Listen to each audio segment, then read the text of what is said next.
Hello and good evening, everyone. My name is Renee Hayward and I'm the programming assistant for the Bytown Museum. And I'd like to thank you for joining us for our March installment of the Beyond Bytown lecture series. I would first like to acknowledge that the Bytown Museum and the City of Ottawa are built on unceded Anishinaabe Algonquin territory, and the people of the Algonquin Nation have lived on this territory for millennia. Their culture and presence have nurtured and continue to nurture this place.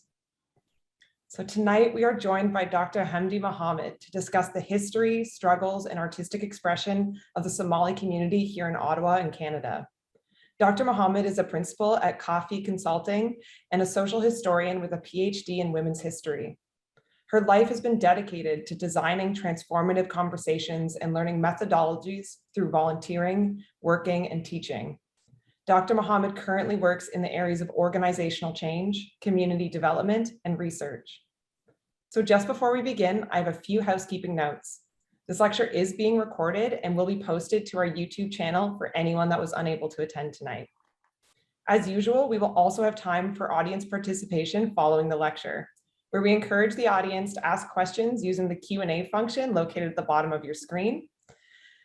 And please feel free to drop in any questions or comments you have throughout the presentation, and we will do our best to get to as many as possible.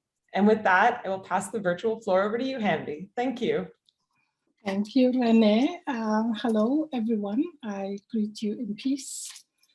I am delighted to be here tonight, as I will be talking about something I'm quite passionate about, as Renee has mentioned, talking about the history of Somalis in Ottawa.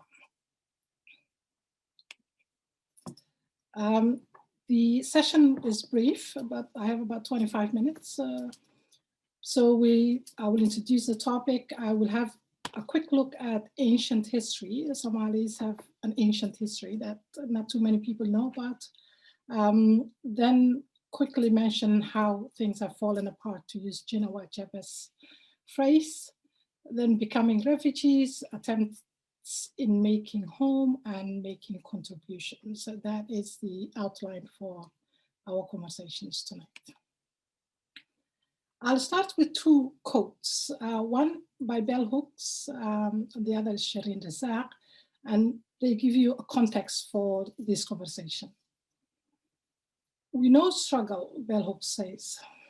We are transformed individually, collectively, as we make radical creative space, which affirms and sustains our subjectivity, which gives us a new location from which to articulate our sense of the world.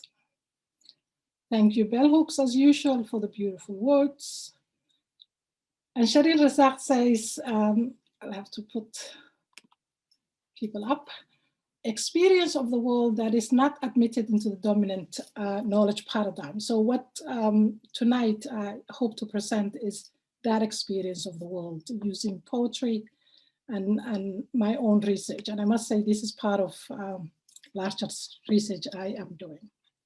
Somalis have an ancient history, and this is one of my favorite topics, but I won't spend too much time talking about it because you want Somalis in Ottawa. That ancient history has been found throughout the last decades, and recently, in fact, a couple of decades ago, we found a rock art called Las Gale in north of the country, which is dated 18,000 years before Christ. Somalis also have had trade relations with Egyptians, Romans, Greeks, Indians, and this picture depicts an expedition by Egyptian Queen Hatshepsut, 2,500 before Christ, and that's an image of Hatshepsut. Then, of course, I'm fast forwarding centuries, and in fact millennia, to talk about how things have fallen apart and what brought us to Canada. A complete collapse of political, social, and economic system has forced us to leave the country. And because everything happened so fast, the conditions of flight had impacted people negatively, particularly women.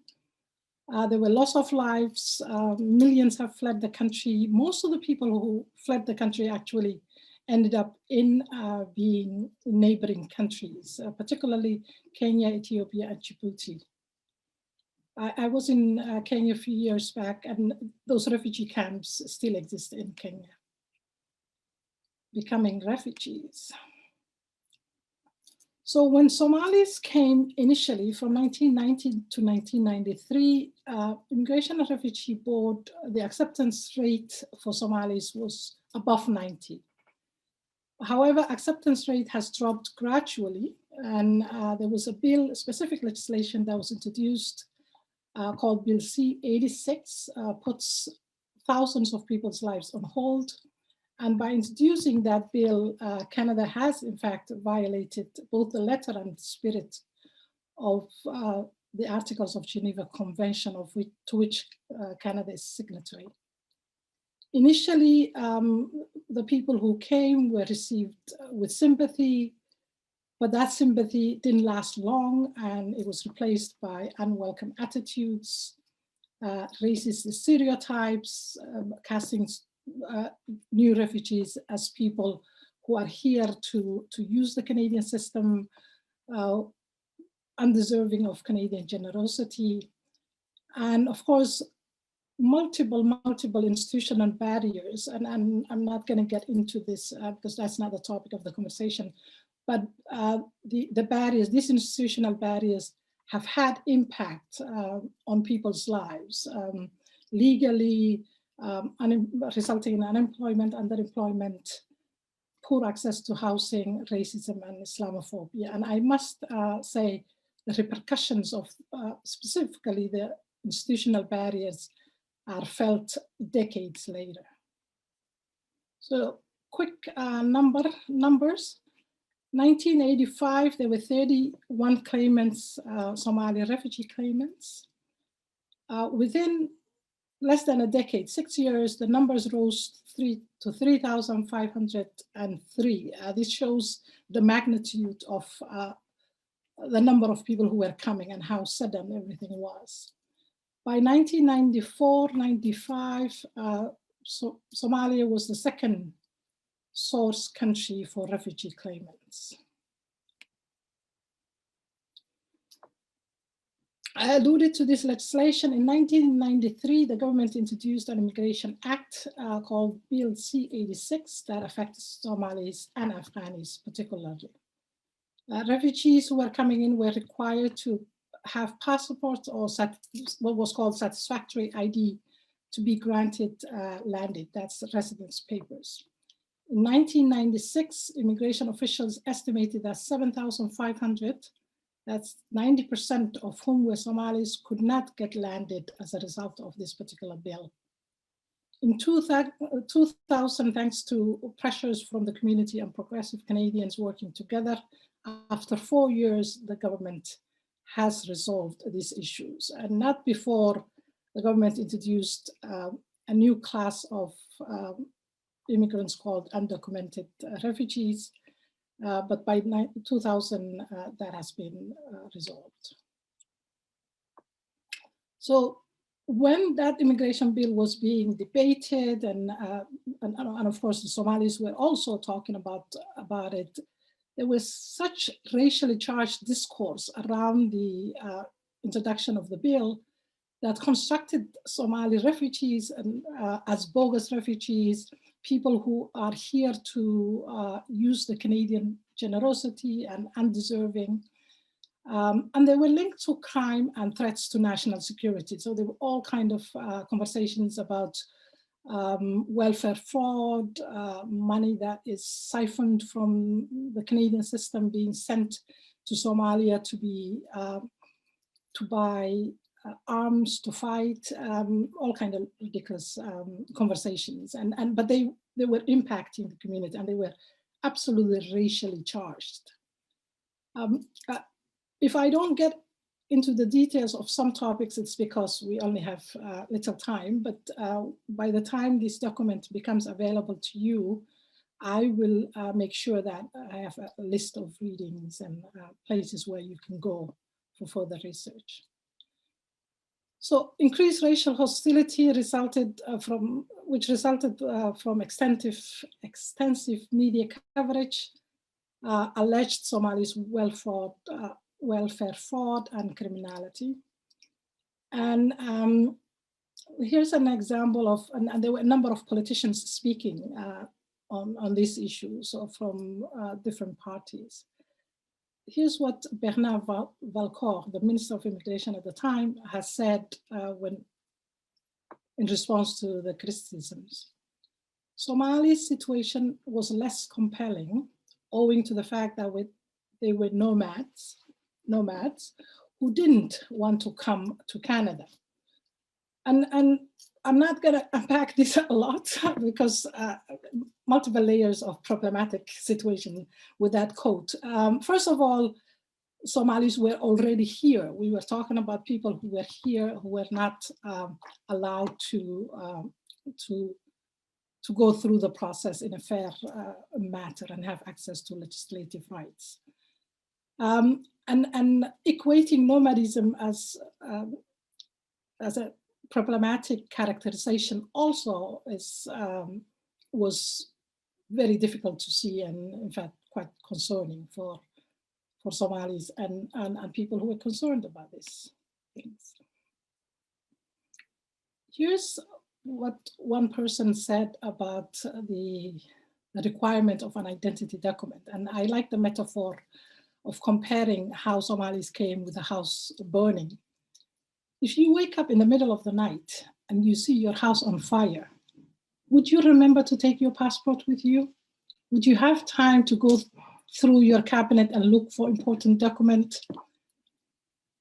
Obviously not, and many people didn't. And in fact, before C-86, people were not required to do so in recognition of that fact. So what this particular bill has done was it put people's lives on hold. And here's what another woman has said. We felt like being in a cage. We were allowed to come into the country, but our lives were put on hold. We could not sponsor our family. I separated from my husband for 10 years. So part of, if you don't have landed immigrants, for those of you who are not familiar with immigration processes, if you don't have a landed immigrant, you can't employ because you have an ID that says you're a refugee. That means you're not permanent. And many of us thought employers were using that as an excuse not to hire Black people at the time. You couldn't sponsor family members, and by the nature of the flight, people couldn't come together intact as families. So families were separated, and the hope was when people come here, they were able to sponsor their families, which is how the process usually happens. So this woman says, you couldn't have access to student loan, so that means you couldn't go to university unless you had the resources, and of course, people didn't have the resources to go to university. I was separated from my husband for 10 years. Some of my children finished high school, but could not go to university.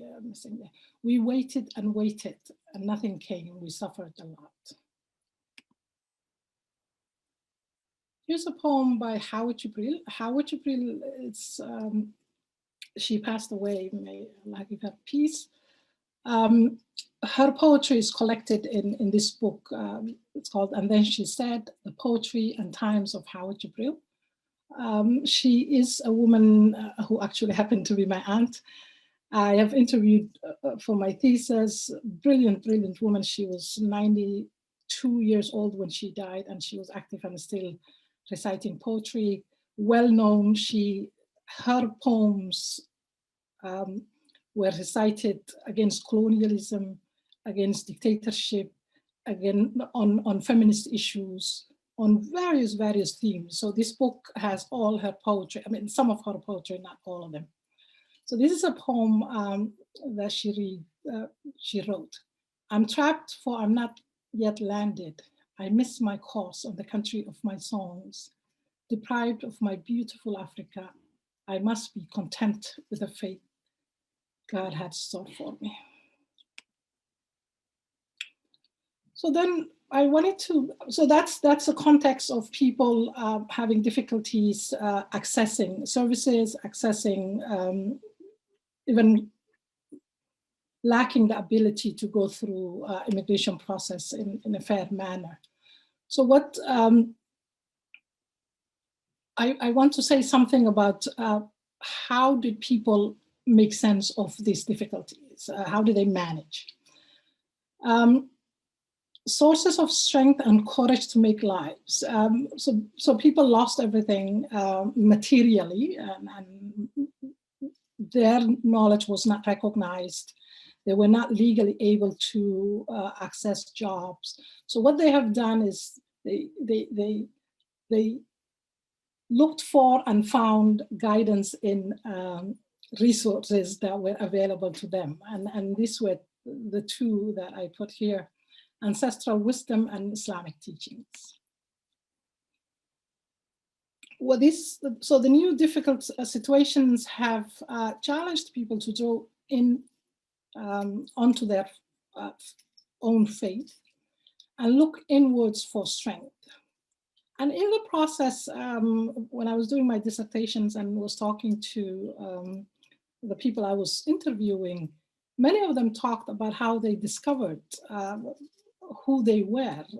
And that they actually talked about that in a positive way. And I want to make sure that hopefully I convey that. So what they have done, they reclaimed and found comfort in indigenous ways of knowing, being, and doing. They try to recast difficult experiences to make sense of new realities and give them new meanings. And to a certain extent, they found a sense of belonging. Some of the people I talked to said the continuity after you lose everything of going to a mosque and praying with people who are racially diverse, but all with the same intent and the same purpose, gave them some level of belonging after they felt that they were being pushed aside, so to speak. Here are Somali proverbs and sayings. They're all in English. I haven't translated yet. Somali proverbs and Somali poems are very sophisticated knowledge that, in my view, we haven't had an opportunity to access them fully. And one of the difficulties I had when I was writing my own dissertation was the translation was one of the difficult part of the work I was doing. So here I decided I'm not going to translate, but I'll give you meaning so you'll have a sense of what I'm talking about. But I will read it for the benefit of people who speak Somali because it's very poetic, and for them I will do that. Hadad dhimanaysid reerka waa la iska duwaa. I'll come to the meaning in a moment. Lax walba meesha isdhigtaa lagu qalaa. Maxaad qabtaa waxba kaama qaadee qalbigay u roon tahay. Meel waa laga muuqdaa ama waa laga maqnaadaa. Wixii maankaaga ka maqan madax walaalka ayay ku jiraan. So the first one says, even if you're in the most difficult situation, smile while you're bleeding. That's how Kenan translated it, and I love it. The second one says, never lose your self-respect no matter what's happening around you. The third one talks about saying, how are you, does not take pain from you, but it's good for the soul. So if someone says, how are you, in a genuine matter, not in a greeting matter, it won't take the pain you're feeling, but the fact that someone is thinking about you is good for the heart. Meel waa laga muuqdaa ama waa laga maqnaadaa. Be present and make sure your presence matters. Wixii maankaaga ka maqan madax walaalka ayay ku jiraan. This says, and I'll use Linda Hill, I think, title of her book, Collective Intelligence. These are, I mentioned traditional wisdom. The Proverbs was a way of giving you a sense of what were some of this. And of course, there are hundreds. I'm now reading a book that has 1,000 Somali proverbs and sayings. And Quran, of course, is an important source for Muslims, a source of knowledge. In the Quran, we're told the Quran itself gives health to the spirit and grace. We're told that we're tested all the time. We will be tested with fear, hunger, loss of wealth, lives, but give good tidings to those who are patient. So here we are, suddenly lost everything. We're in pain. Reading this tells you, good times will come. I'm gonna be patient. So that sense of someone, or Allah knows my pain itself is good for the heart. It's empowering in many ways. I like this very much. Make allowance, do allowance for man's nature. So if someone is mean to you, is racist, still you're expected to do good, and you don't get too overwhelmed or don't stay with those who are ignorant. So giving you the power to walk away, so to speak. So here I'm attempting to translate, as I said, this is part of a larger research I'm doing. I'm still working. It's a work in progress. But some of the internal messages from that knowledge is be patient. We're in fact told no matter what's happening, you choose how to act, and your response is yours and yours alone. Therefore, you have responsibility for it. Be grateful, and this sounds interesting because how do you become grateful when you lost everything, when you're in pain, when you're suffering, you can't be with your family, no one understands you? We are actually told to reframe, to see trials as gifts, actually. Trials are gifts given to you. I still struggle with that. I have to remind myself today, to this day. But it's a good reminder when you're stuck and angry and in pain. Again, being grateful means looking at what is working as opposed to the difficulties. Smile while bleeding, as I mentioned, this is from the proverb and in quotation because this is Canaan's translation, and I'm forever grateful for that. See good and do good. In the ayah I mentioned is there's a concept called husnul dhanna, means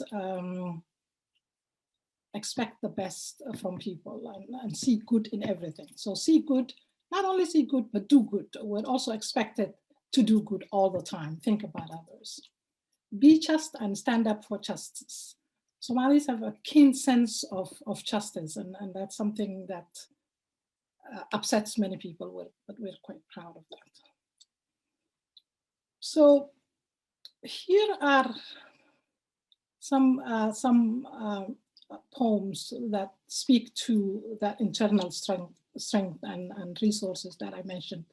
Ifrah Mansour is a young woman in Minnesota. She's multimedia artist, well-respected, and I should say something about Somali poetry. Somalis are known as a nation of poets, so it's an important resource. In fact, one of the Somali prime ministers in the past called a national treasure, one of our national treasures. Poetry is used as a social commentary, to make peace, to teach, to make war, to resolve conflicts, to all kinds of social, political reasons. But Somali poetry is also very complex and almost scientific in the way it's written. It's alliterative, and it has many genres, songs, short poems, long poems. Just to give you an example, on the weekend, a friend of mine has, who's in this call, she better be, and for whom I'm grateful for showing me that one. I listened to a poem by Hadrawi. It's called Dabahuan. It's 800 lines. And I listened to it because I wanted to be in it. And it was the most brilliant thing. It made me laugh, it made me cry, it made me angry, it made me happy.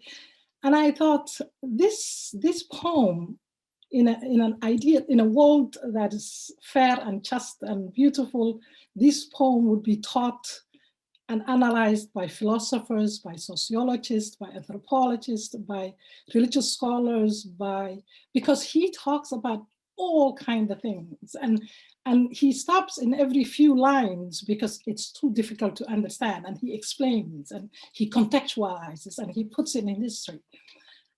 So it is a national treasure. And it's one of the reasons I'm now really committing my time whenever I have a moment to study it. But what is happening with the generation diaspora, young people who are growing up in different parts of the world outside of Somalia, they're using poetry in their own way. I mean, they're keeping the legacy, but they're doing it as a spoken word. They do performance with it. So they do all kind of interesting things with it, and it's just brilliant, actually, if I may say so. So this poem talks about how culture has given a sense of self, a stronger sense of self. My survival is a testimony to humanity's depth and compassion. My traumas can teach the greatest lessons on humanity. My culture is a blanket from the elements of bigotry. My religion is my pillow for my compassion. My history is a lullaby for tales not to be repeated. So, and this picture, I put it there because I wanted you to feel how important it was for us to keep our dignity and our nobility. In Islam, we believe we're created to be good and noble and with dignity, and keeping that sense of dignity is important to us. So this poem, the same friend who told me to look at that poem sent me this because it used to be in all our offices as a frame, but somehow I couldn't find mine. So she found this in her garage, so you can't see it. But this was a UNHCR poem, poster that really we identified with. She lost her country, not her dignity. The experiences what we were experiencing were quite humiliating and quite offensive to us. Therefore, keeping our dignity was really something no one could take away from it. And this quote I like, Fatima Chama Dirie, who lived in Toronto. We invited her to Ottawa a number of times. Brilliant, brilliant woman. She said she has an article where she talks about having this woman in her office, and every day she looks at her, and Fatima's analysis is, why is this woman here? Why did she come? What happened? So she goes into analysis of how we became refugees, but I like how she describes the picture. When you look at her face and posture, you can see, feel, and almost touch her dignity. It's hard to believe she has lost everything. She's lost her country, family, and friends. She exudes hope and a deep faith.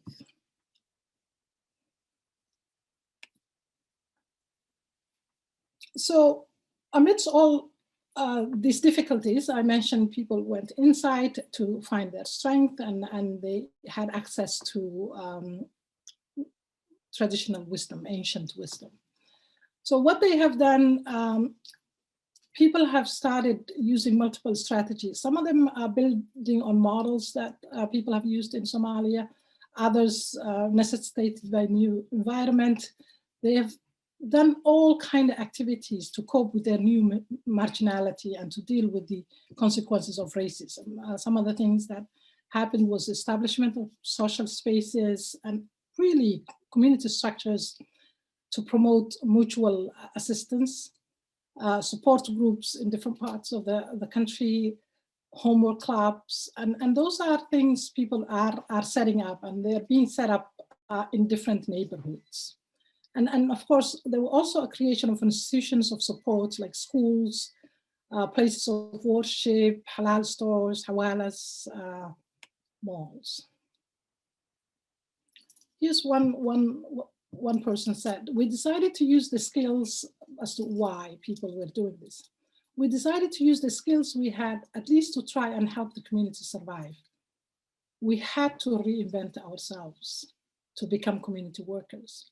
Although many of us believed in social change, we wanted to do it at another higher level.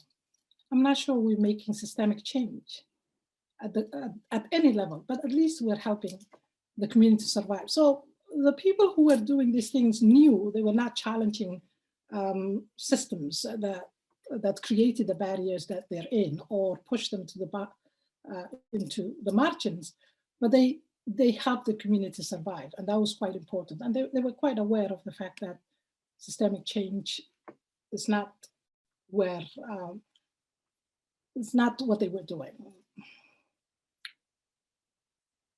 Here's another quote: social obligations towards your neighborhood are still being respected and observed on a daily basis, despite the fact that the structures, that's extended family and kinship networks that sustain them, have almost collapsed. This is a quote that uses the proverb I mentioned earlier. In cases when people are not quite capable of taking care of your needs, you know they are thinking of you, praying for you, and inquiring about you and your family. Knowing people care about you enough to take the time to think about you and your family feels really great. As the Somali saying goes, the one I mentioned, how are you doesn't take your pain away, but it's good for your heart. So those activities are mostly what is happening with the first group of refugees that are coming. We now actually see a new, younger, first generation men and women who are quite active in the community. But what they're doing is beyond making, trying to make new homes, but they're constructing new narratives. And this new narrative is actually targeting racial stereotypes and disrupting, boldly disrupting. And this is emerging, where we're seeing that, and it's evident in the poetry, in the songs, in the performances, and in all kind of artistic expressions that is being produced in global diaspora Somalis. These songs and poetry articulate experiences of untold tragedies and trauma from their perspective. So instead of, oh, poor victims, they suffered so much, these young people are saying, this is what had happened, this is what I had experienced, and this is how I dealt with it. It's a different way of telling the stories. It's reframing, using their own lens, their own perspective. They're also expressing feelings of alienation, and they're showing the art of resilience, and in the process, liberating their humanity. Renee, I see my time may be almost over or over. If you'd like to go for another 10 minutes or so, I'd be happy to hear more of the presentation. And I will also take this time for anyone in our audience. If you have any questions or any comments, please drop them into the chat or Q&A function, and we'll get to them in that 15-minute period when you're finished. Thank you. Bless you. I must forgot to thank Renee. She was brilliant in helping with some of the decks, my son and Renee. So verses of poetry were used to articulate experiences of untold tragedies and trauma. This is Warsan Shire, and by the way, in the way I'm presenting, the first time I'm introducing a new person, I give you the picture, subsequently, no. I'm hoping you write the name down and you remember this beautiful face.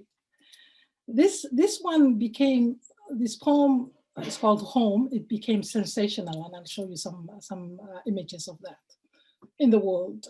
It's using for all kind of refugee rights politics. It's brilliant. No one leaves home unless home is the mouth of a shark. You only run for the border when you see the whole city running as well.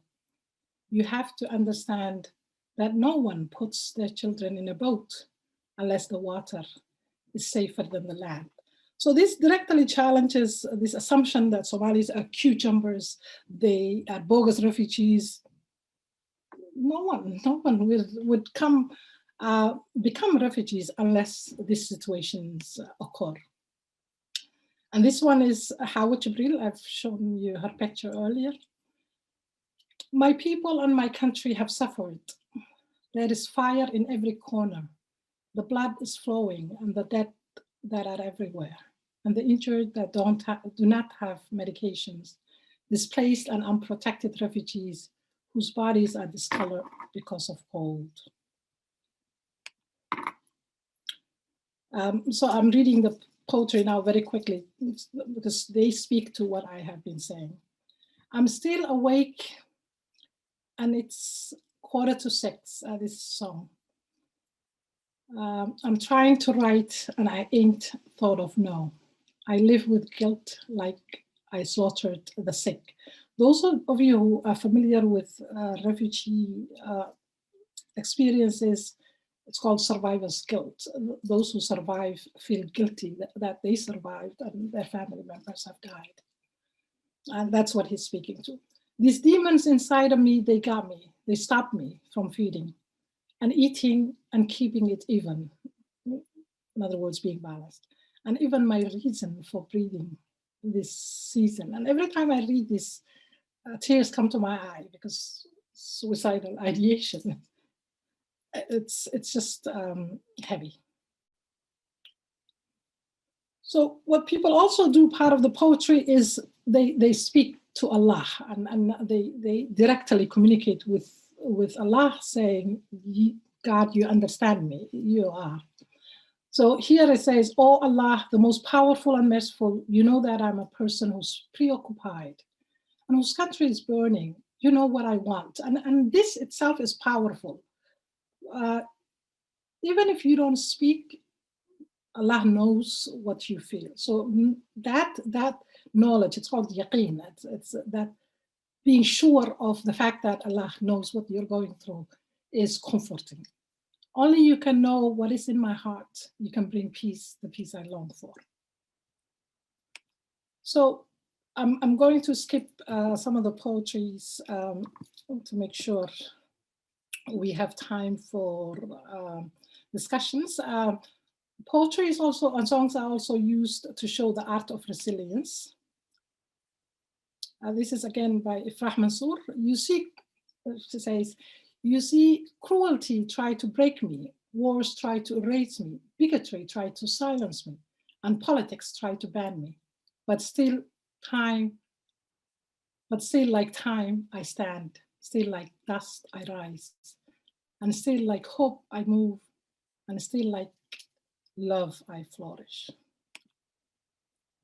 This is by Warsan Shire, a quote.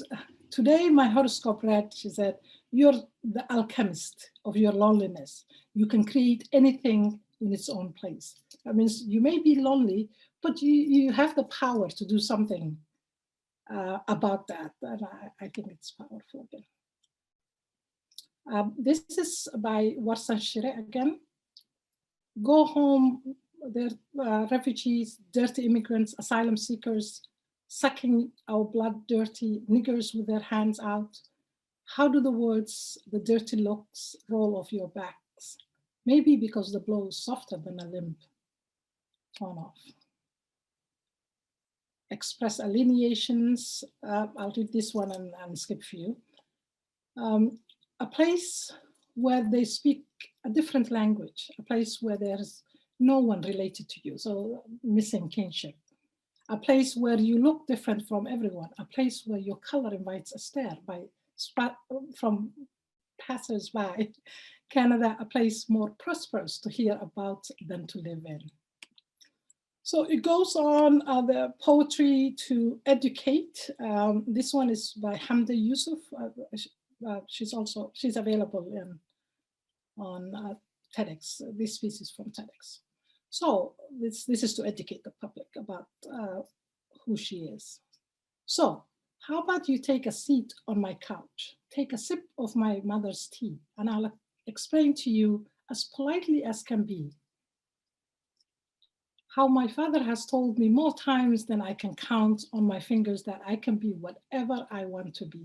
I can be that lawyer, I can be that doctor, be that engineer, but I will never ever be just another N-word. Quickly, what is happening?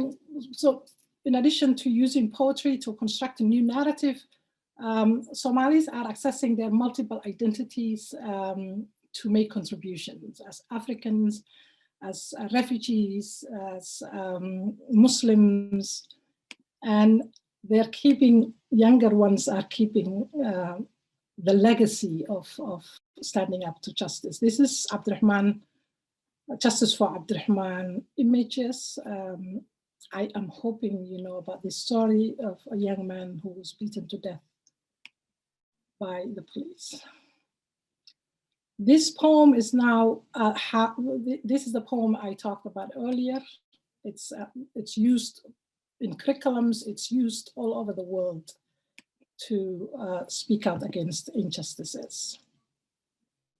Renee, I'll only take a minute. This is people who are in Sudan, asylum seekers are using the poem. This is Trump Muslim ban. Photography, Yasin Usman is a well-respected, well-known photographer. His work has been shown at Harbourfront.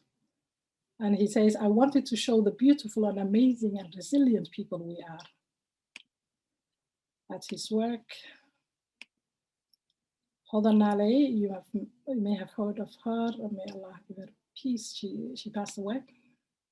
And her legacy, she was a journalist who was so committed to telling untold stories, and different kinds of stories. A school is named after her name in Toronto. I talked about Warsan, Kainan's albums. So what these people are doing, they're reclaiming Somaliness in many ways, and their legacy, they're impacting positively on different issues and being involved. This is, Dixon has received all kind of negative coverage. This young woman is doing a play saying, no, I will always remember Dixon to be home and a beautiful place. So I'll conclude using Ifrah Mansour, because she says it so beautifully. Globally villainized, yet I bring you a slice of the world, of my own home, right here in your backyard. I bring you my vibrant fabrics, hand-woven with ancient, delicate wisdom. I bring you my children, my precious only children, to share a history, a future with you. You and I are too stuck together to be this apart. And I thank you. That's it, Renee, it's all yours.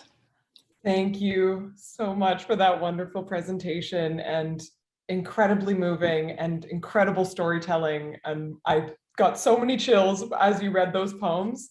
And from the comments I can see in our chat, our audience is echoing that sentiment similarly. So thank you for taking that time. Of course. I stop the share so I can see you.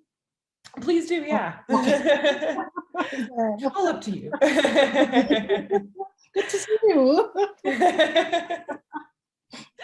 So to begin our discussion period, I have a few pre-prepared questions, and then we'll move on to the audience questions. And I do see that a few are coming into the chat, so please add any more in if you are thinking of them as we kind of go through this. So firstly, I would like to ask, what seems to be the most significant and overlooked aspect of the Somali community and its history in Ottawa or in Canada? What I talk about right now, I mean, when Somalis came, a story was constructed of who we are, what we want, what our future should look like. And all of it was lie bold-faced lie. So that, for me, and I've said this many times, and for many of us, reclaiming our power to, or claiming in Canada, claiming our power to tell our stories from the right angle itself, from our perspective, itself is an act of resistance to racial oppression, of erasure. And what we don't think about mostly is what erasure does. And my hope is, because we live in a decade that has been turbulent, but positively socially moving people, we're now aware of what erasure of people does to people's lives, people's culture, people's ways of being, hence impacting everything about us as people, Canadians. And not telling those stories, the good and the bad, is not good for us. It's not. How do we grow? How do we know? How do we develop? If we deny certain stories because they're not kosher or halal, we are only telling this part because it's pretty. Well, the pretty is only about few people. And it's not pretty to us. It's not. If you're told that we're gonna teach you how to work, because you don't have a work ethic. We're going to teach you how to take care of your children because you don't know how to take care of your children. We're going to teach you how to get a job because you have a heavy accent. And that is an insult. So we don't know about, and unfortunately, Somalis were hit in the way they were hit because of our multiple identities: Islamophobia, Orientalism and colonial discourse, racism. All of us just came on us. Yet we're still saying, this is our home. We are making a home out of it. That needs to be captured. One of the people I interviewed, she said, you know, it's quite interesting. I'm always told to integrate. And she said, I'm claiming Canada. Canada is not claiming me. Canada does not want me. So how do I reconcile with that? So that story is not told. So in that sense, Somalis are not unique. I was the director of OSISO for several years, and we invested so much time and energy in what we call shifting the narrative. The assumption of a refugee is a person who comes with problems. No. Situational problems. We absolutely, if we do the right settlement, the right welcoming, the right support, people are ready to immediately contribute, and contribute nonetheless. In the case of Somalis, contributed nonetheless. So that's the part that has not been told, the part that we're becoming very passionate about, and the part that I am delighted to see. There are first generation Canadians who are now writing powerful dissertations, MA, PhD, undergrad, who are taking it to another level because they are triply conscious. They understand what is happening, and they are saying, we're telling the story. And of course, as I mentioned, they're telling it through poetry, through performances. My niece is a performance artist, and she does a brilliant work. I give her all the time. And by the way, I must say this, I come from a long line of poets. It's still felt very evident in your presentation. It hasn't come out. It shall. Just a part of you. No, I think that was an incredibly thoughtful response, and it really emphasizes the importance of listening and sharing history, and yeah, just that experience and that knowledge that a community brings needs to be heard, particularly in Canada. Like, you cannot claim to be a multicultural place if you are not listening to your people. And so I think that is a wonderful place to kind of sit back in. We're moving along, and we're getting lots of comments in here, and I just want to read out a few because they've just been so wonderful. Thank you, Linda, who has dropped a link to Worcestershire's poetry inside of the chat. So if anyone can see that, can go ahead and be able to read a little bit more. And someone saying, this is wonderful. Ibrahim, this was wonderful. I wish I could have experienced it in person, and I couldn't agree more. I'd love to see everyone's faces, and you know, for all of us to get those collective goosebumps together as you read that poetry would have been such a wonderful experience, and hopefully something we can plan for in the future. Wonderful presentation. Thank you for weaving the story in such a beautiful way. Well told. Wonderful presentation. Thank yous. Oh, it's so wonderful to see all this great response. And I'm actually going to jump right into our audience Q&A, and I'll get back to one of our discussion questions after, because I think responding to our audience is one of the most wonderful parts. So can I say one quick thing? Of course. One of the things that missed in the conversations is also how diverse Somalis are. Where there was no homogeneous Somali refugee caricature that we have built. That never existed. But one of the things I started lately thinking about is, I want my grandchildren to be able and read about their people, their ancestors, i.e. myself. And if all they read is that caricature, we have done them this service, really. Hence our interest in telling the story differently. Many voices are required, right? So this one comes from Leo. So I was born in Canada and I'm of Irish-Scottish descent. My friendships and relationship with members of the Somali community, and I have many, all flow from involvement in sport. So what could the city of Ottawa do to foster more connections via sport and culture? Are we doing enough? Oh, good question.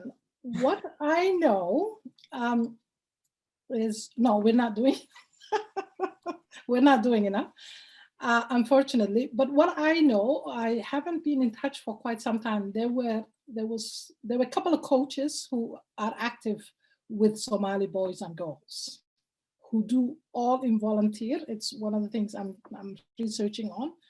But I haven't contacted them for this right now, but I know they exist. So I would have said Google if we lived in a good world, but no, we don't. If you Google Somali, you will find pirates, terrorism, warlords, famine. So Google may not give you the right answer. But if you ask around, there's a Somali community center in Ottawa that can probably give some information. But if you ask around, I'm sure. Word of mouth is powerful in the Somali community. One word can go by so quickly. So if you know one Somali person, ask them, they will find the answer for you. Yeah, so hopefully Leo is able to make some of those connections with their community as well. So from Ali, I had heard bits and pieces of this difficult story. Thank you for enlightening us on this part of our history in the nation's capital. It is so terrible to know that immigration, Canada has intentionally discriminated against this community for many years. This truth must be known and shared. We must remain vigilant and fight for our rights. Thank you again, Dr. Hamdi Mohamed. Yes, and hello, Hamdi, must be over 30 years since I last saw you. So this is from Pat Marshall. I had the same poster in my office, and you were the most dignified person I had ever met. Oh, Pat, my beautiful Pat. Hi. She says, you look so young. Maybe you're a different Hamdi Mohamed, but apparently not. Confirmed. Oh, we'll find each other through Renee, please. We're like, yeah, I'll see if I can get an email there. Or if you personally message us, Pat, we can also pass that on to Hamdi as well.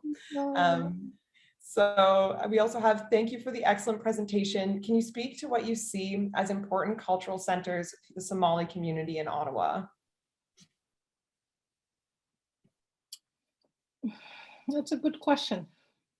Some of the things I mentioned are community structure. So people do all of these things, but they're outside the radar of the average person, unless you're in the community.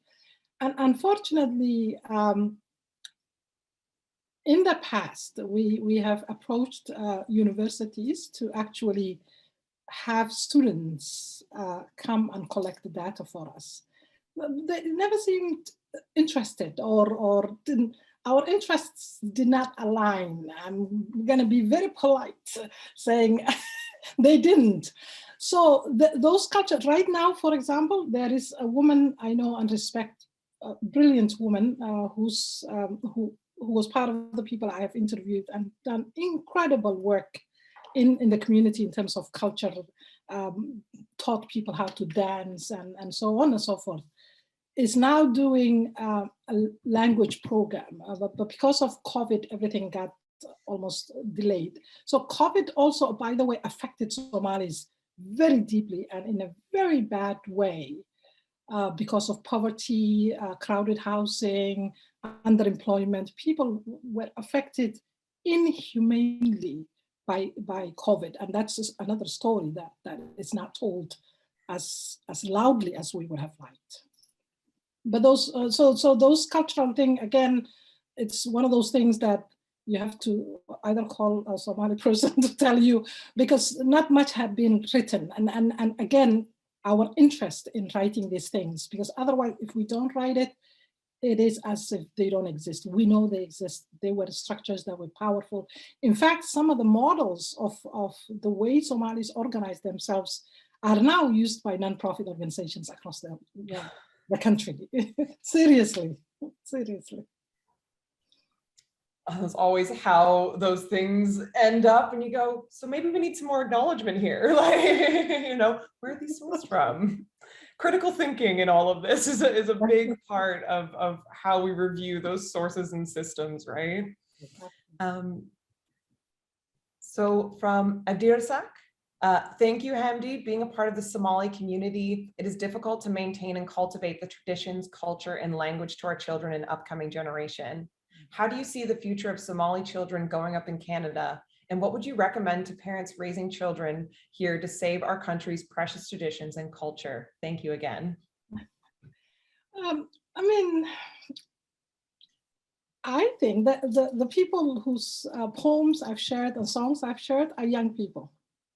So we have hope. Somali language is in diaspora, in Canada especially. It's not as alive as we would have liked. And because again, there are no schools that teach and no structures, but people are quite conscious of that. And as the woman I mentioned is now doing language programs. But I see a brilliant future. I'm being in this part of doing this research and talking to young people. I see people who are absolutely proud of their parents and the struggles they had, who have the courage to say, Mom, you've done this, Dad, you've done this, I got this now. And they're being active. So what I'm doing, this research actually, I'm looking at first generation activism. And in fact, I have one thesis, MA thesis, that looks at first generation activism, and it gives me goosebumps by how really bold they are and on point in many ways. And what needs to be acknowledged and has not been acknowledged is Bell Hooks talks about home as the site of resistance. Somali homes are political space, have to be political space in teaching their children about the difficulties that they will experience every day, even though they were born and raised here, even though they don't even speak English, even though they don't have accent, all the excuses that excluded us. And we said, okay, you make sense. You don't like my accent, therefore you don't hire me. Now, this child has no accent, but race, of course, is a big factor, but it's not being named. So the home as a space of resistance, Bell Hooks does brilliant work on that. So that's another space that has not been acknowledged in families making the choices to make their homes not only as a protective space and a safe space for validation and respect and nurturing, but also a political space where the young person understands You know what? A woman was telling me in Toronto when I was doing this research, I was talking to her, she said, when my child was little, I told him only two people are better than you, Prophet Muhammad and Allah. She said, I had to tell him that as a Black man, his self-confidence needed to be protected. And I looked at her, I said, brilliant. So that is a space of resistance. Brilliant indeed. So we're just coming up 8 o'clock now. I know we have a few more questions to chat, but I will save them and I can pass them along to you, Hamdi. And I'm just taking a look through the chat. If you have an opportunity, we'll also copy that for you so you can see everyone's responses. And this is a question that I would love to ask you. So what organizations and resources exist for viewers to learn more about this community and this topic? And would you like to share any projects or initiatives that you're working on? There are a number, as I mentioned, there are now malls, 2 malls in Ottawa. There are community resource centers. There's a school, full-blown high school. So those community organizations exist. And what I will do, as I promised, when we're putting up the presentation, I will put further readings or addresses or those type of things. What projects am I working? This one is keeping me awake and alive in so many million ways, and I love it. We're also working on mental health. We're looking at mental health very, very seriously, doing it in a way that that acknowledges the context, that takes culture into consideration, that looks at communal healing and collective healing is something where, first of all, we want to conceptualize what that healing in community looks like. So that's one piece. The other piece is doing, and many people are actually doing it already and involved. How do we get people to talk about it in a way that does not take away their dignity, in a way that acknowledges who they are and what they experienced and what they're capable of in terms of strength and courage and resilience. So that's something that I love, but it's exhausting because there are limited resources in putting it together. If I had those resources, I'd have 10 students working on this and getting it done, but we don't. But it's a labor of love. So many of us are doing this. Absolutely wonderful. Thank you so much. I just have to give a shout out. We have a comment in our chat from Sarah Anyango, who did our lecture series last year for Black History in Ottawa. She said, absolutely amazing to see and hear you, Hamdi. Thank you to your many years of community service to the Ottawa community. And I just thought that was such an important note to end on. And I would like to say, is there anything else you'd like to add tonight? Oh, I wanted to acknowledge the work you're doing. It's absolutely, absolutely important to get us to know each other, to know our history, to talk to each other. And there's a Somali saying, which I will conclude, "An hadalna wa heshino." Talking means building peace and reconciliating, social reconciliation. So thank you for doing this. And thank you for everyone who participated. I know some of my friends and family are signing in from very far places, and it's 2 o'clock in the morning. I acknowledge you. Thank you all. Absolutely wonderful. So thank you so much, Hamdi. I don't think I could say thank you enough for your incredible insight into the history of the Somali community in Ottawa and beyond, just creating such an incredible space to discuss this. So I'd also like to thank all my colleagues at the Bytown Museum. So thank you to Rebecca, Anu, Grant, and Robin. And thank you to our wonderful audience who make these events possible.